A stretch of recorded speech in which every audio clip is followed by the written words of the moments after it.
어느 몹시 추운 겨울날 몇 마리의 고슴도치가 있었습니다. 추위에 떨던 고슴도치들은 이 고통을 이겨내기 위해 서로에게 가까이 다가가서 각자의 체온으로 이 살벌한 냉기를 이겨내려 했습니다.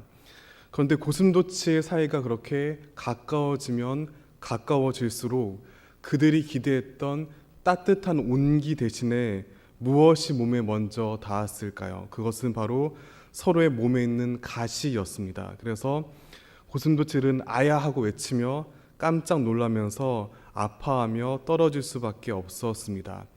하지만 금세 그들은 다시금 추위에 부들부들 떨었습니다. 그런 까닭에 방금 전의 아픔을 잊은 채 다시금 서로에게 가까이 다가갔습니다.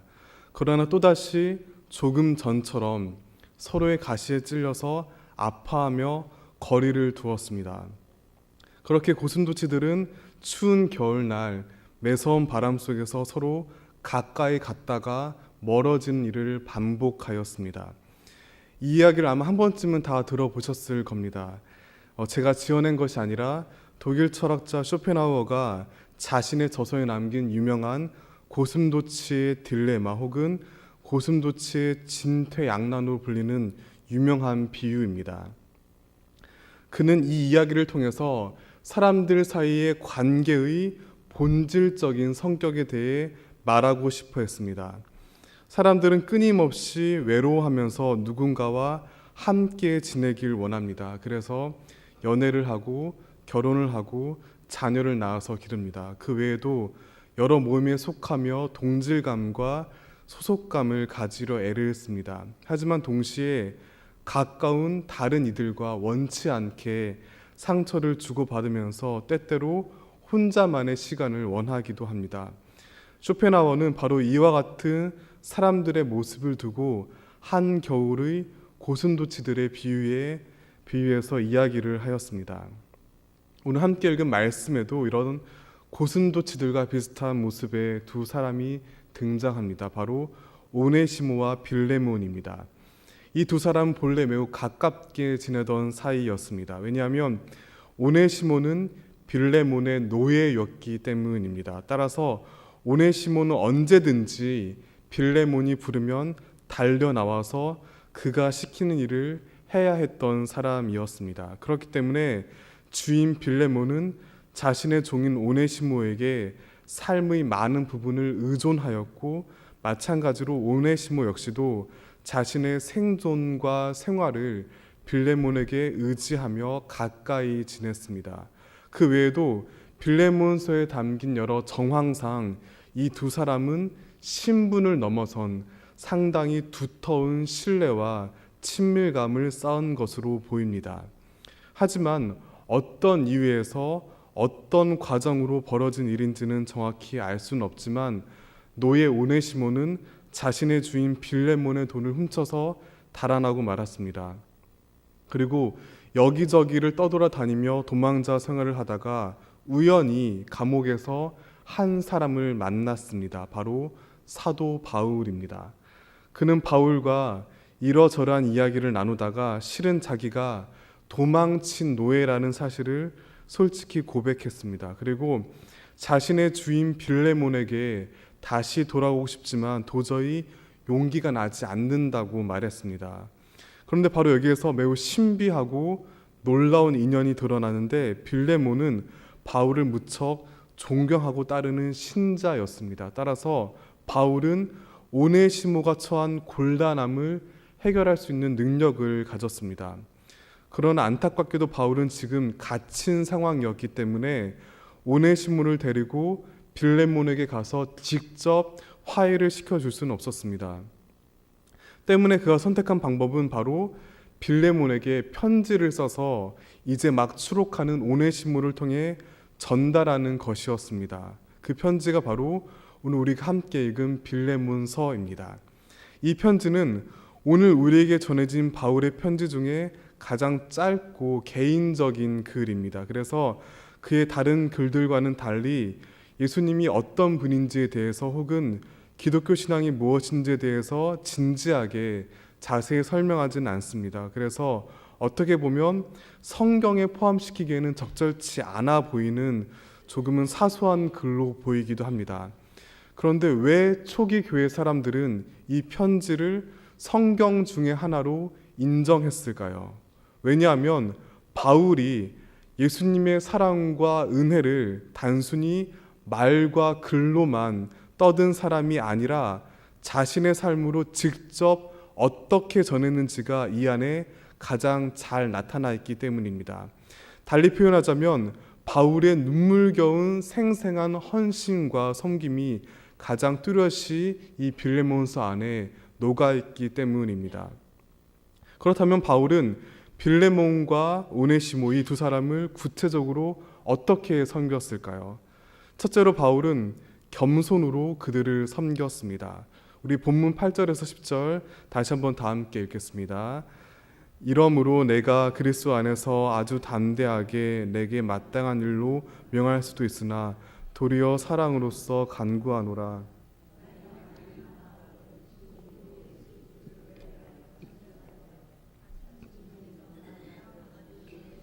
내게 간구하노라.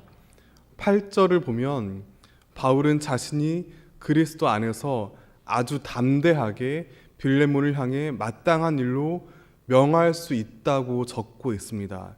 이를 공동번역 성경은 아무 거리낌 없이 명령할 수도 있습니다라고 옮겼습니다. 그 이유가 9절에 나와 있는데 그것은 바로 그가 빌레몬보다 나이가 많았기 때문입니다. 게다가 당시 노년의 바울은 빌레몬을 비롯한 그 시대의 많은 교인들의 큰 존경을 받는 어른이었습니다. 그렇기 때문에 신실한 신자인 빌레몬은 신앙의 거장인 바울이 어떤 말을 하건 무조건 따를 수밖에 없었습니다. 따라서 이 사실을 누구보다 잘 아는 바울은 얼마든지 빌레몬을 불러다가 야, 오네시모 잘 봐줘라 이렇게 명령조로 말해도 아무런 문제가 되지 않습니다. 그렇게 한들 그 누구도 그 사실을 두고 문제 삼을 수 없었습니다. 하지만 바울은 그렇게 하지 않았습니다. 대신 사랑으로 정반대의 행동을 하였습니다. 10절을 보면 바울은 오네시모를 아들같이 여기면서 그를 위하여 빌레몬에게 간구하였습니다. 이때 간구로 옮긴 헬라어 단어는 마가복음 5장 23절에서 회당장 야이로가 예수님 앞에 엎드려 자신의 사랑하는 딸을 살려달라는 모습을 묘사할 때 쓰는 간곡히 구하다라는 말과 같은 단어입니다. 이렇게 바울은 굳이 그럴 필요가 없었음에도 다른 사람도 아닌 비천한 노예의 자유롭고 평안한 삶을 위해 마치 아버지가 죽어가는 딸을 살리기 위해 애쓰듯이 자신의 나이와 지위를 내세우지 않고 겸손하게 빌레몬에게 간곡히 구하며 그를 섬겼습니다. 간절히 바라기는 이러한 바울의 겸손을 본받는 저와 여러분 되기를 소망합니다. 이것을 위해 다짐해야 할 일이 있습니다. 그것은 바로 모든 사람들이 당연하게 여기는 권위와 힘을 내려놓는 것입니다. 가장 쉬운 예로 자기보다 나이가 어리다고 해서 함부로 무시하거나 가르치려 들지 말아야 합니다. 자기보다 학력이 낮다고 해서 혹은 생활 환경이 더 어렵고 또 여러 문제가 있다 해서 함부로 누군가를 소외시키거나 섣불리 동정하지 말아야 합니다. 그 대신 바울처럼 당연한 것을 당연히 여기지 말고 기꺼이 더 낮아지고 겸손히 상대를 높일 때 우리가 위대한 복음의 통로가 된다는 사실을 늘 잊지 마시기를 바랍니다. 둘째로 바울은 자신이 가진 소유로 그들을 섬겼습니다. 다 함께 18절과 19절 함께 읽겠습니다. 시작. 그가 만일 내게 불의를 하였거나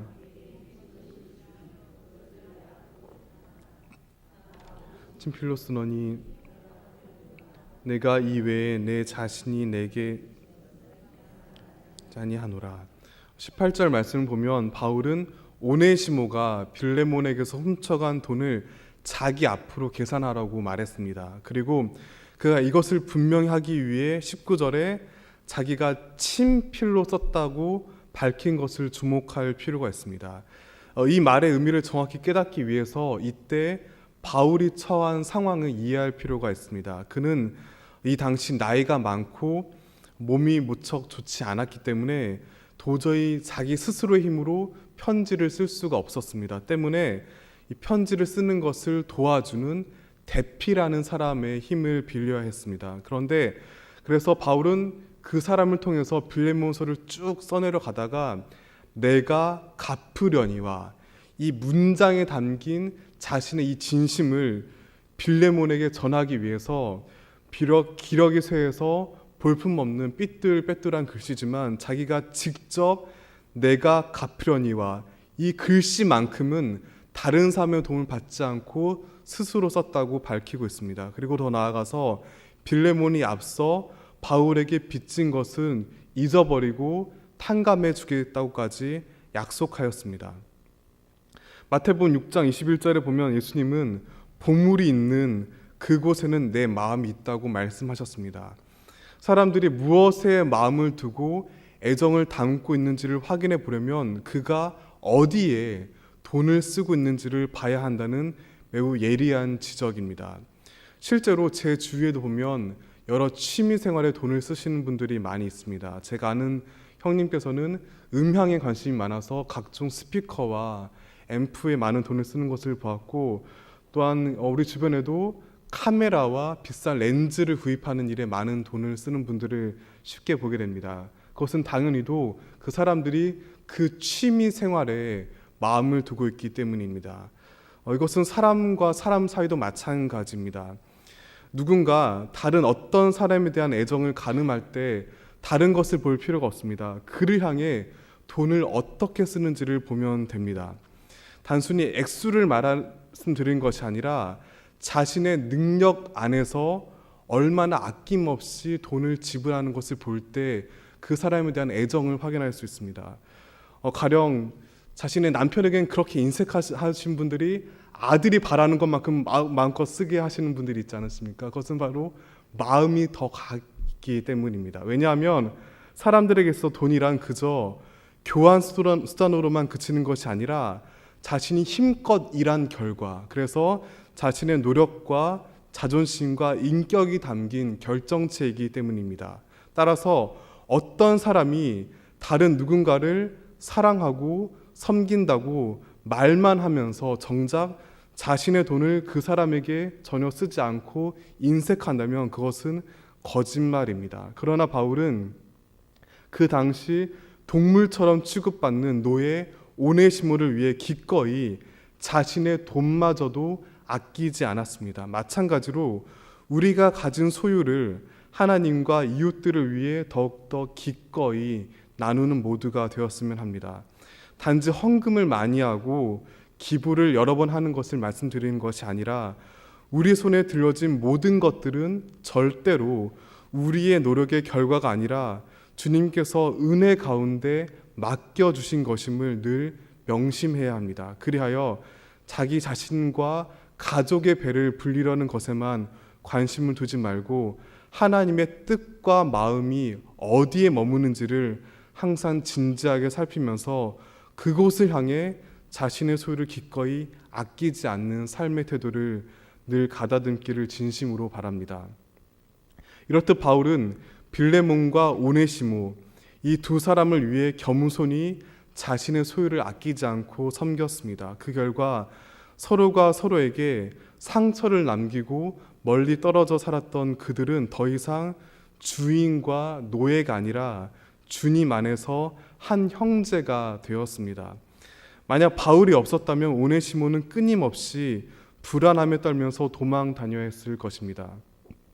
또한 빌레몬 역시도 평생 오네시모를 증오하며 상처에 시달려야 했을 것입니다. 하지만 바울이 그 두 사람 사이에서 그들을 위해 참되고 아름다운 섬김을 보여주었습니다. 그리고 그 결과 마치 멀리 떨어져서 추위에 떨고 있던 두 마리의 고슴도치와 같았던 오네시모와 빌레몬은 서로를 끌어안고 다시금 가까워진 사이가 되었습니다. 그런데 바울은 어떻게 그런 놀라운 섬김을 할 수 있었을까요? 그것은 그가 먼저 자신을 향한 예수님의 위대한 섬김과 희생을 경험하였기 때문입니다. 오네시모와 빌레몬 그 두 사람 사이와는 비교도 할 수 없을 정도로 하나님과 사람들은 서로 너무나 멀리 떨어져 있었습니다. 하나님께서 사람들을 지으시고 너무나 큰 사랑으로 함께 해주셨지만 사람들은 죄를 지으며 주님께 반역하였습니다. 그리고 그렇게 모든 사람들은 하나님 없는 상실과 고통으로 괴로워해야만 했습니다. 그러나 주님께서는 가만히 계시지 않으시고 몸소 당신의 아들 예수님을 우리 가운데 보내주셨습니다. 그리하여 참 사람으로 이 땅을 살아가며 늘 약하고 힘없는 사람들을 위해 겸손히 섬기셨습니다.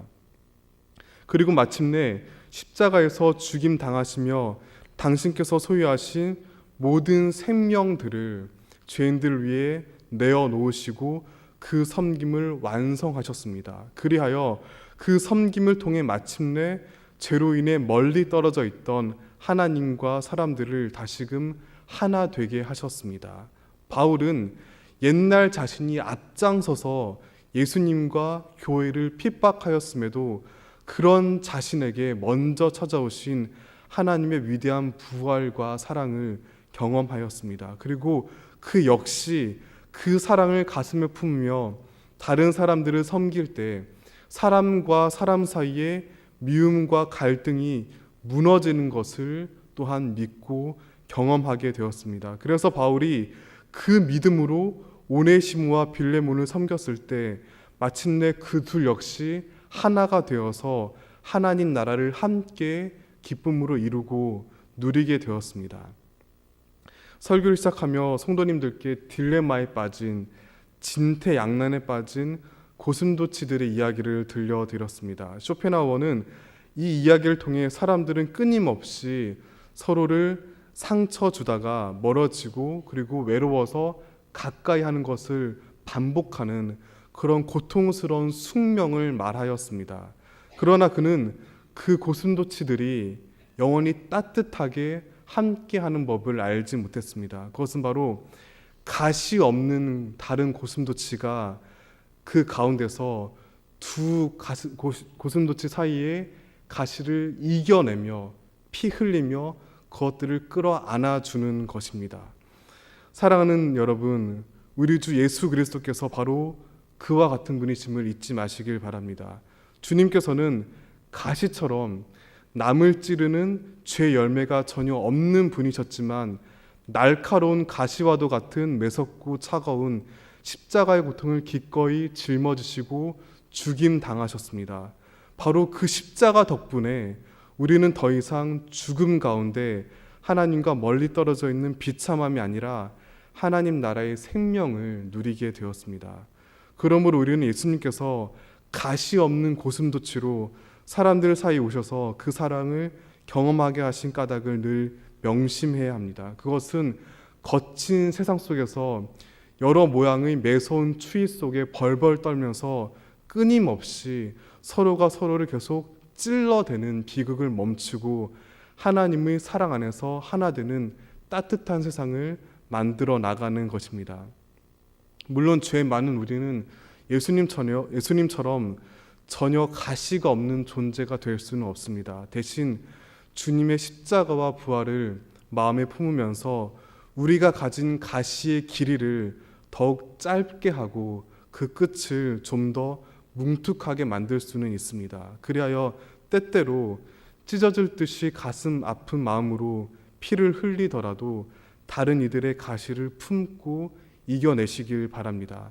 곁에 있는 이들이 약한 모습들과 미숙한 말과 행동에 대해 곧바로 질책하고 화를 내기보다는 좀 더 품어내시기를 바랍니다. 그제야 비로소 하나님 나라의 온기를 이 세상 가운데 조금씩 더욱 불러일으킬 수 있기 때문입니다.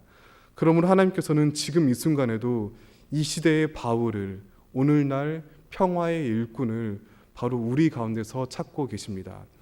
성탄절을 맞이하며 거룩한 대림절을 보내는 지금 이 땅에 가시 없는 고슴도치로 이미 오셨고 또한 다시 오실 주님을 더욱더 간절히 기다리면서 그러한 부르심에 순종하기를 바랍니다. 그리하여 기꺼이 겸손하게 우리의 소유를 내어 드리며 이웃을 더욱 섬기고 사랑하는 모두가 되기를 진심으로 소망하며 축복합니다.